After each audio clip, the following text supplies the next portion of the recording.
ito po yung first word natin. You have a conscience, you have consensus. Hello, isa ko kayo. Kita nyo naman. Yung consensus. Hi guys, welcome back to my channel. So for today's video, we're going to do a brainy challenge. Yeah. So let's go guys, let's go. So guys, ang challenge natin for today ay spelling bee at crispy. Mag-start na po tayo ng ating challenge for today. Are you ready? Kasi pinaghandaan ko ng sobrang challenge natin na to. Pinag-isipan ko mabuti. Kasi matatalino yung mga yan eh. So, para lang sa kaalaman ng lahat, may prize po tayo sa mananalo. Anong gusto niyong prize? DQ and KFC prize. DQ and KFC prize. DQ lang. Sa bayan ng Antipolo. Team Blue. Audrey. Bayan B ng Antipolo. Team Red, Ryan! So, are you ready? Easy, hard, medium, hard. Easy? So, easy daw. Pag grade 1. Dog! Seryoso yan? Hindi, joke ko lang. I cannot even read this. Okay, ang ating first word ay consensus. If you have a conscience, you have consensus. Boards up, boards up. Guys, nakakaya kayo. Hindi ko alam. Tama mo eh. Tama si Audrey. Tayo naman. Yung consensus. Hello? So easy. Hoy, madali lang yun. Ibang invite. Ang ating next word ay metamorphosis. Oh my God! Yay! 2 points. Isa kayo. Second word.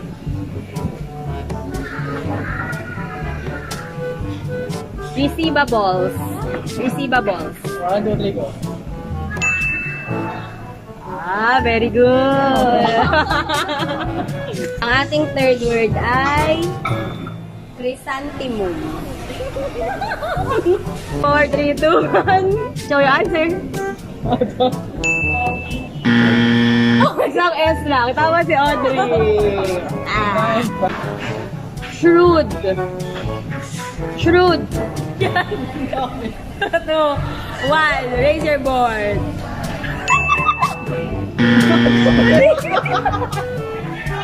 Wow, napapatay ko lagi. Ang tama ay si Audrey. True. Parang binigyan mo pa niya yun. Hindi ah. Doon, sabi-sabihin, hindi daw siya magaling. So, lamang na po si Audrey ng 2 points. Cheers. Kasi po binigyan sa kanya yung Okay ang mabala. Game. So, ang next word natin, yung ginagawa natin ngayon. Embarrassment. Competitive. 4, 3, 2, 1. Yay! Parehas kayong tama. Embarrassment. Mali ako. Mali kami dalawa. Tama, patingin. Double R pala, double R. Totoo ba? Mali po pala sila. Ako din yung game master, susuka-sukasin. Wala, hindi ko mabanggit, guys. Oleaginous. Mr. Board.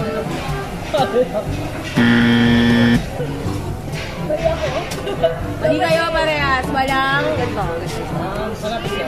Malapit na si Audrey. So, meron na lang tayong natitirang Ilan pa yan? 6 questions. So, kapag nakascore si Ryan ng 6, panalo ba siya? Ito, madali lang, college. Pero most misspelled word din Parang to. sinabi mo na ko. Surveillance. 2, 1, raise your board. So, magsabay naman kayo ng raise your board, no? Mali ako. Double L. Double F. Binara ko. Ako si Miss Cloudworth. Surveillance. Guys, kahit ako di ko mabanggit. Hirap. Lagi natin ito naririnig nung college tayo. Ay, nung high school din. Spelling quiz bee. Onomatopoeia. Bang, bang, bang, bang! Onomato. Parehas kayong mali. May O pa siya. Commonly misspelled word. Ito, yung natitira, sobrang hirap na. Hindi ko na mabasa. Ay, nabasahin namin. Baka mapapabili ako ng diklo ng akin. The word is Mira. Hindi ko mabasa. Pwede churros na lang. Curious.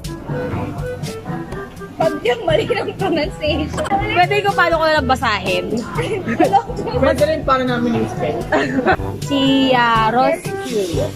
Curious kitty? Chiaros. Ganito siya basahin. Chiaros Curious. Ayun na, basang-basa ko na yun na. Pero hindi yun yung tamang basa. Ang basa ay Curious. What?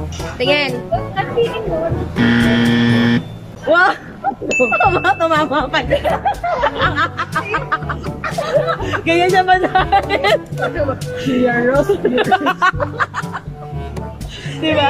Sa ibig sabihin, pag ginabas mo naman. Oo, ganun yung basa. Pero hindi yun yung pronunciation. Igugaw ko na to Gusto ko malaman yung pronunciation, baka magalit yung mga viewers. Curious, curious. Galing po ni Dryan. Ano tayo for syllable? Binuin mo, hard to Curious. Tama man.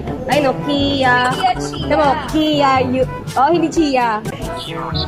Curious. The word is Sticamitia.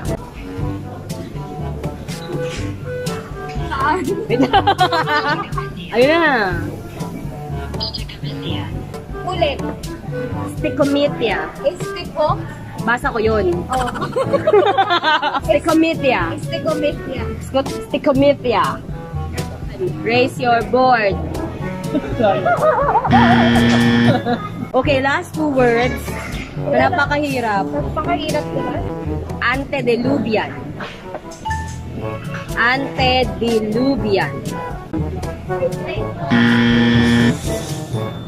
Hoy, sayang Dryan. Malapit ka na. At mas Antediluvian. Antediluvian. Hirap banggitin ito. Kanina ko pa tayo iniiwasan. Ulo. Milk toast. Milk toast. Pag binasa ko, milk toast.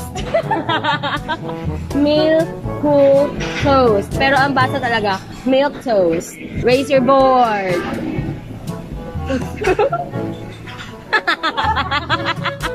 Pakita nyo. Lapit nyo. So, ang winner po natin sa Spelling BIC, Audrey.